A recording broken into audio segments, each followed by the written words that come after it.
and pain and Rita Ora. Well, one thing that will definitely move us forward in Nigeria is if we get the electoral process correctly. It's 11:30. Welcome to Politics Today. Election is the hallmark of democracy, and any democratic regime that does not conduct election will be regarded as a dictatorship regime. The trust and reputation built up on the electoral process impedes on its credibility and public acceptability. And the higher the level of trust and reputation on the electoral process, the higher the acceptability of the leaders that emerges. However, in Nigeria today, the electoral process seems to be in a state of total relapse confusion. And the question that comes to your mind is to what extent has the electoral system made Nigerians to trust in its process and output? Joining me to have this discussion are Mr. Kingsley Joshua, a public commentator and a political affairs analyst. Thank you so much for joining me this morning. Thank you very much. And we'll be joined by Mr. Frank Uromie, all the way from Delta State via the telephone on this issue. And so we get straight to point of discussion this morning. There are challenges in the electoral process in Nigeria. But despite all these challenges, there are some main ones that really cripple results of electoral process in the nation. So what are those main challenges that affects the electoral process in Nigeria? Well, first and foremost, I think among other things is that we have not really been able to separate how electoral officers should be appointed. Because basically it's a case of him who pays the piper dictates the tune. I've always maintained that the president has no business appointing the chairman of INEC to start with. The chairman of INEC needs to be also isolated from whatever we come as pressure from politicians. A case in point is the 2023 election. In fact, when you even go back to the election before 2015, the argument was that the president shouldn't have appointed the then chairman of the Independent National Electoral Commission.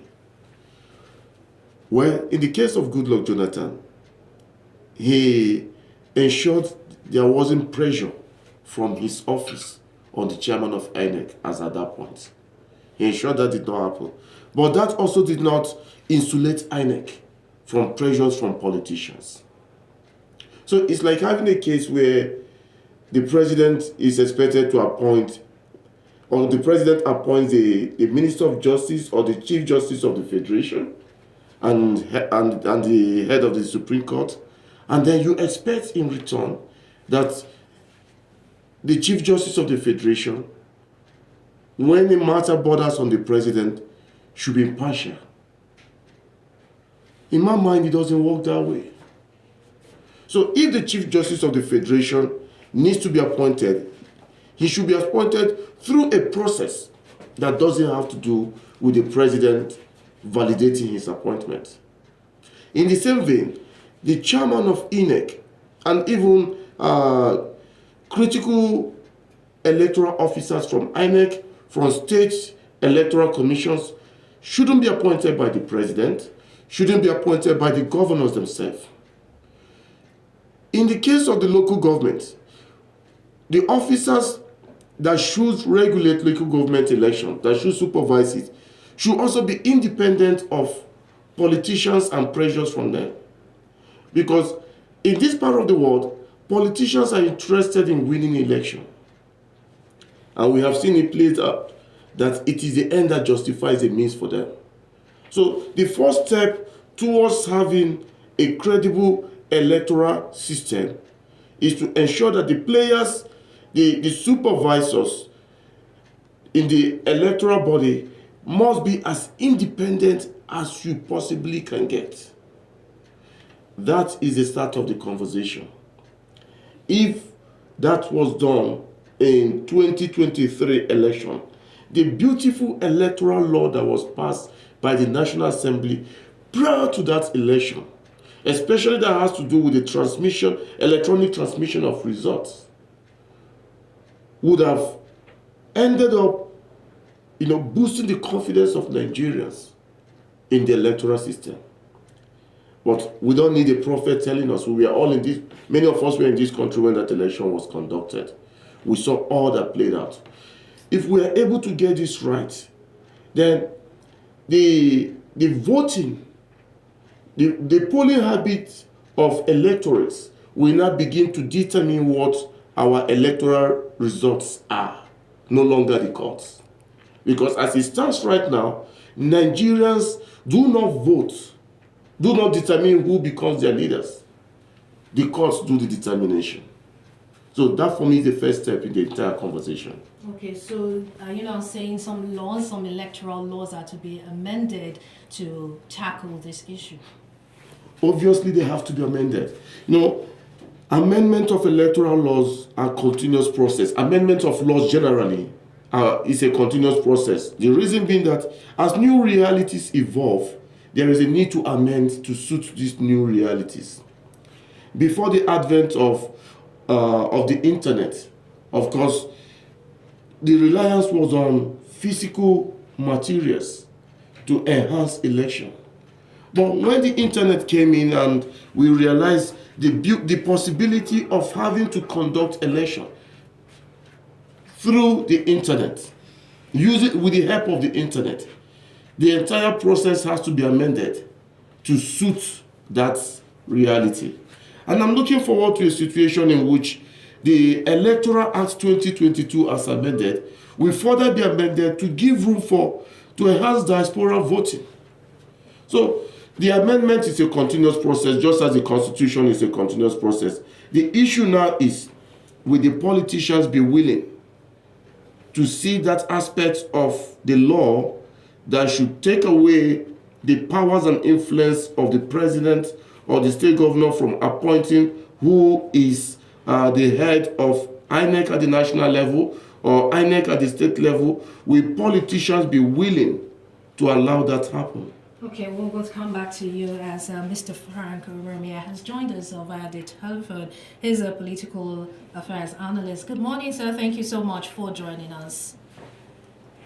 Yes, good morning. Okay, Good morning, Nigeria. thank you so much. So we're reviewing Nigeria's electoral process, and earlier Mr. Kingsley made mention of a main challenge, which is the appointment of the INEC chairman by the president, which seems to be one of the main challenges of the electoral process in Nigeria. Do you agree with this, and are there other challenges?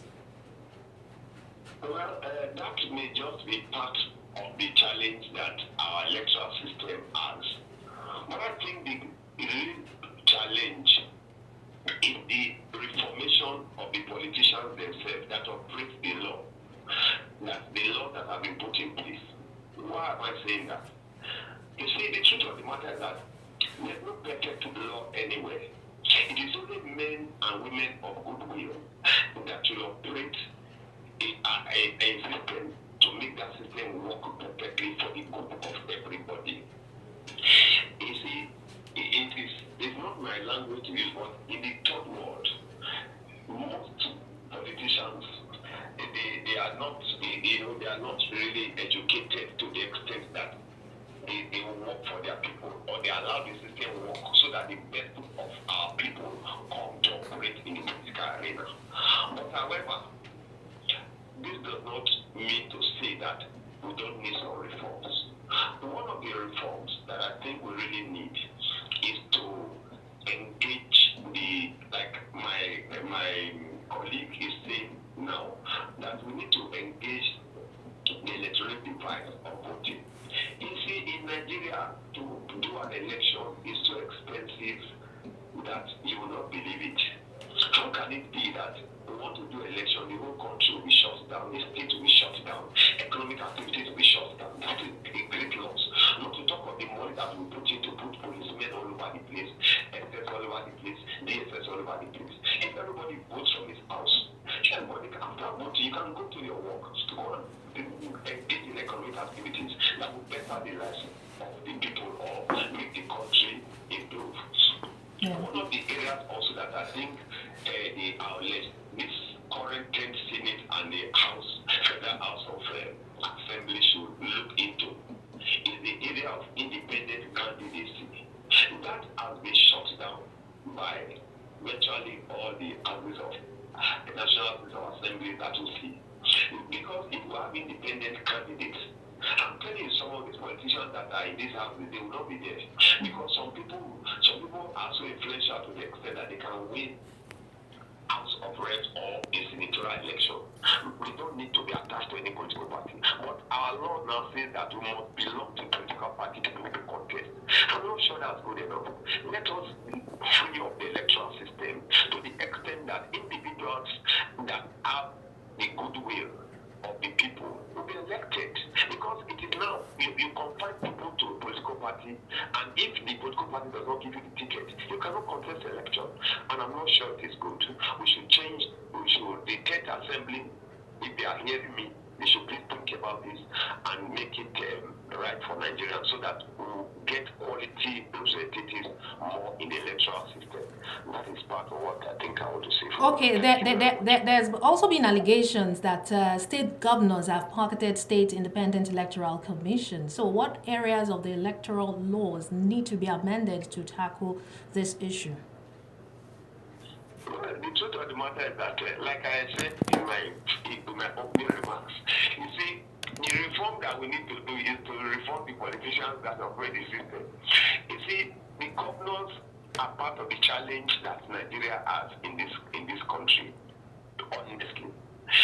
If, by the grace of God, we can have some governors who are good. For instance, I've not failed to mention a governor like Zulu, who loves Borno State people.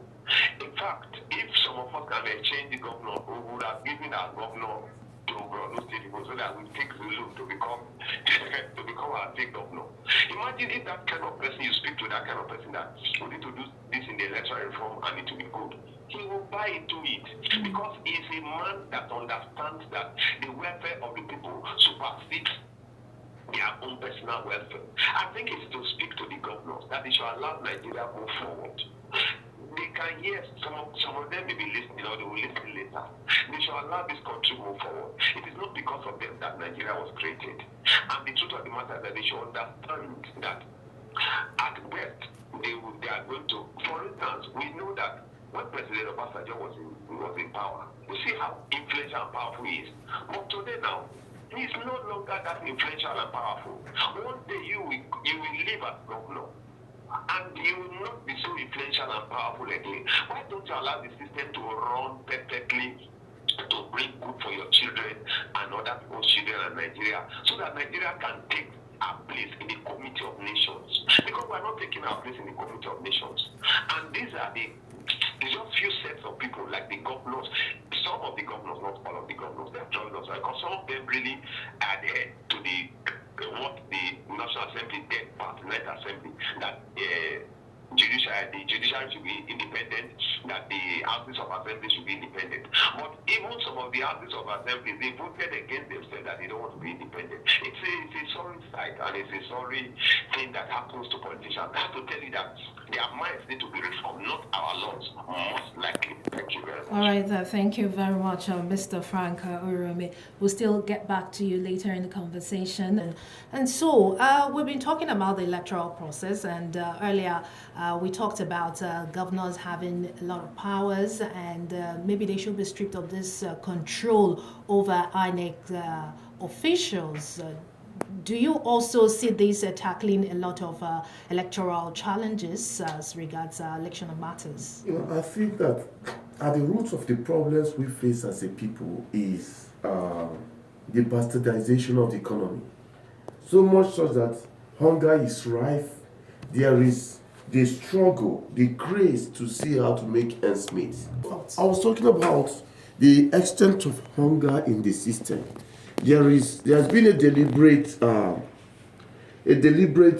move to ensure that Nigerians remain subjugated in a way. Now, you have an official of the State Independent Electoral Commission whose salary is whatever it is. Okay, his take-home pay is whatever it is. And then the governor calls them for a meeting and says, now we have economic deprivation as a challenge. All right, Mr. Kingsley Joshua, you heard what the caller say. You perhaps would like to react to that and, of course, continue with the issue of, total control by governors. So Now, here's the thing. Reacting directly to what he said. It is not about the government keeping the people subjugated. It's about what I would call an unwritten conspiracy by the political class. How do you keep a people subjugated other than deliberately working against the collective interests of the people? The economy has been bastardized. You just take a walk to today's market and check the prices of items. What you buy for 1,000 naira yesterday, you most likely will not get it 1,000 naira today. And why the cost of these items go up? The per capita income of the average Nigeria does not correspond with the increase in the prices of this item. What that does in effect is that the average Nigerian is looking for how to keep his head or her head above water. In effect, when he or she gets an opportunity to get alternative income, regardless of how it came, he goes for it. So on the one hand, he has been reduced to seeking alternative. On the other hand, he gets an alternative that works against the system. Now, because he has to be alive to be patriotic, he goes for the alternative that works against the system. So at the base of the entire conversation to reject the electoral system is to ensure that the economy works right. If the economy works right, if the per capita income of the average Nigerian is at par with what you have in the market, very many persons will turn their head the other way when given an opportunity to work against the system. Again, you consider other factors like, I like to talk about the mortgage system we have in the country. People have to build their homes from scratch to the roof themselves.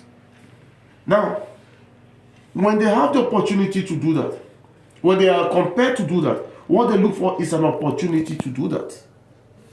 The materialism, the rate of materialism in the society have also made it. See, generally, the economy, our value system has so much degraded that it is difficult to reject the electoral system without looking at its components.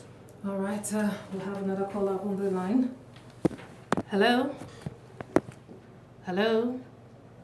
Okay, quickly, looking at the election as it's forthcoming, talking about Bayelsa, we're talking about Imo and Kogi elections coming up next month. What are the things that should be done to make sure that these governorship elections in this state will go smoothly? Because expectations of a lot of people is tilting towards maybe there will be some form of violence, maybe apathy.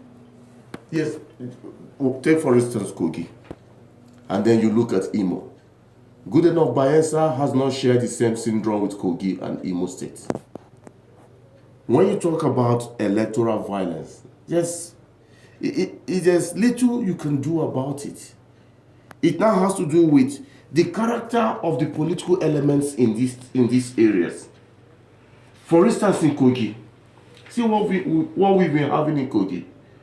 It is either today somebody is shot at a campaign ground, or somebody is killed. The other day we heard that the governor escaped an assassination attempt on his way to Abuja. It has to do with the character and the orientation of the state executives. Perhaps we should also begin to think of coming up with laws that will reduce the powers of the state executives, as well as reduce the powers of the president. Because when you make the office less attractive, less powerful, the craze to kill and maim just to be there will not be there. We were talking about powers of the president being reduced, and of course the political offices being less attractive. Making the political offices less attractive will discourage what I call the near banditry that is attached to the craze for this office, the race for this office. What people do now is to do whatever they can do. We know of a candidate in the run-up to the 2023 presidential election who said, do whatever you can do. For the fact that I'm on radio, let me be mild about it. He said, do whatever you can do. What matters is victory at the end. And we saw the result of that. We saw the number of lives that were lost in parts of the country. We saw the snatching of ballot boxes. We saw an election that to date is still struggling to be credible. Now, talking about the off-season elections in Bayelsa, Kogi, and Imo states, what can INEC do to redeem her image? I think whatever INEC did in the national election, the presidential especially, cannot be redeemed with what will happen in Kogi, Bayelsa, and Imo. These are separate elections. These are state elections. What happened at the national level created the kind of voter apathy, or has created the kind of voter apathy that may attend to this state election. But INEC can also help itself, for posterity's sake, deploy the beavers and the RF that you said could not function during the presidential election. Let's see them function in this governorship election. Otherwise, INEC will go down in history as a rather inglorious body as far as conduct of election in 2023 is concerned. Hopefully, I will adhere to that advice from you. Thank you so much for joining us in this conversation, reviewing Nigeria's electoral process. Mr. Kingsley Joshua, a public affairs analyst, we appreciate you. And of course, I thank Mr. Frank Uromie, who joined us via telephone on this issue. Special thanks to our team of producers, Georgina Humphrey, assisted by Rusika Tajeme, and Sadiq Yaro has been the supervisor. We'll do this again next week, of course, at 11 on Kapital FM 92.9. I am Mayowa Shunami.